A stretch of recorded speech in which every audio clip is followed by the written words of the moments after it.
कोमलपुर नाम का एक गांव था जहां पर विशाल अपनी गर्भवती पत्नी सलोनी को लेकर आया था।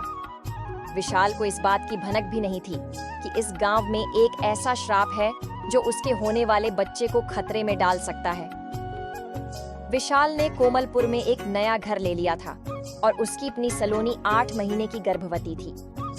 एक दिन जब विशाल बाजार से सब्जी खरीद रहा था, उसी समय एक सब्जी वाला विशाल से बोला, जी आपको कभी देखा नहीं, कभी सिर्फ आते जाते सिर्फ सुना है आपके बारे में। आपका नाम क्या है?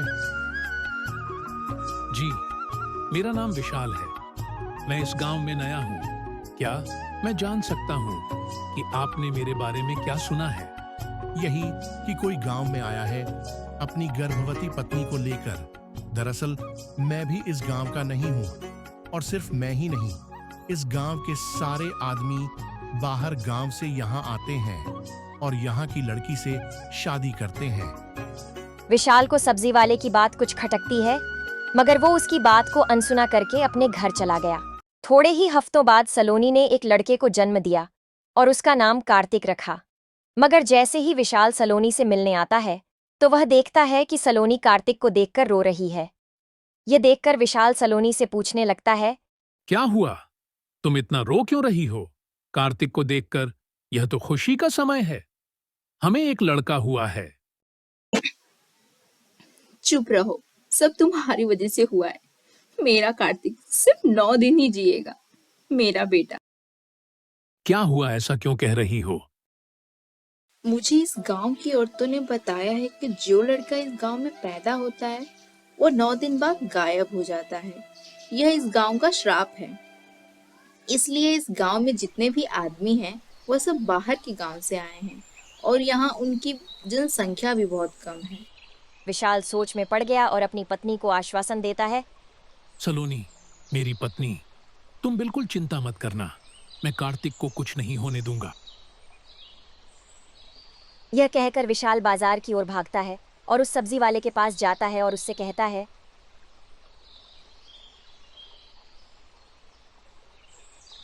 मेरी मदद कीजिए।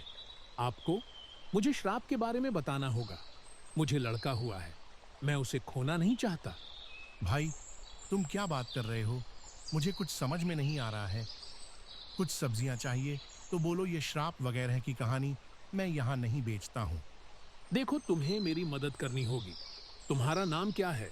मेरा नाम राजू है। राजू जी, मैं श्राप को तोड़ दूंगा। आप बस मुझे पूरी कहानी सुनाइए। ठीक है, मैं तुम्हें गांव के जंगल में बैठे एक साधु जी के पास ले जाऊंगा। उन्हें मैं जानता हूँ, अगर मैं कहूँगा तो वो जरूर तुम्हारी मदद करेंगे।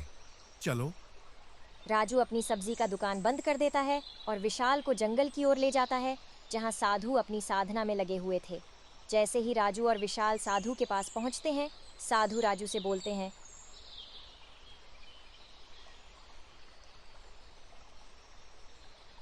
आओ राजू, आज तुम्हारा यहाँ कैसे आना हुआ? और तुम अपने दोस्त को भी साथ लाए हो। कोई परेशानी है क्या बेटा? साधु महाराज जी, यह मेरा दोस्त है। यह इस गांव में अपनी गर्भवती पत्नी को लेकर आया था बिना इस गांव को जाने, और अब इसकी पत्नी ने एक लड़के को जन्म दिया है। साधु महाराज, मुझे श्राप के बारे में जानना है। मैं अपने बेटे को बचाना चाहता हूँ। उसे पैदा हुए अभी सिर्फ 1 दिन हुआ है, मगर मैं उसके लिए कुछ भी कर सकता हूँ। मैं श्राप को तोड़कर रहूंगा, मगर इससे पहले मुझे इस श्राप के बारे में जानना होगा।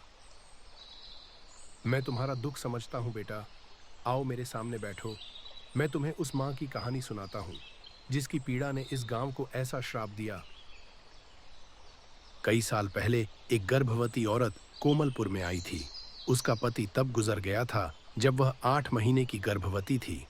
उसने कोमलपुर आकर अपना घर बसाया, इस उम्मीद में कि अगर कोई मुश्किल उस पर आएगी तो कोमलपुर के वासी उसकी मदद करेंगे।